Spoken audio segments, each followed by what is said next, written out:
নাইলে আমার কাছে এখনো যা ফাইল জমা আছে ফাইল ফেলে দিলে ওইখানে একটা হতে পারবে না ওই জায়গায় কি তোমাকেও ভাগ ছিল নাকি? ভাগ না, যখন আমি ফরেস্ট ডিপার্টমেন্টে কাজ করি তখন ওই লিস্টটা যখন আইলো তখন ওইখানে আমি প্রপোজাল দিচ্ছি যেহেতু বোর্ড লেখা হয়ে যায় তাহলে তোর এই কাজ তো আমি রেডিও পাইলে খুঁজে দেখি জানলে কি উন্নয়ন আমি জানি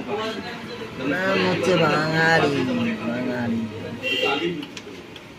সেখানে সরকারি জমি ছিল নাকি আমরা জানি না। কথাটা শেষ করি সামান মানে কি ইরিগেশন ডিপার্টমেন্টে চলতে ঠিক তখন ওই প্রপোজাল দিবি যে ওই কাজ করে অ্যাকোয়ার করে ঠিক আছে চেন্ডারটা ঢুকি আর চাতারে বাঁধ রাখে বাঁধ করে নিলে যে আমাদের রেকর্ড টেকর্ড সব দেখে দেবে কিন্তু দলিলগুলো তো সব রাজনীতিগত থেকে ডুপ্লিকেটই করা হয় আর আমি লোড দিলে কিন্তু আমি জাবদারের লোড জাবদার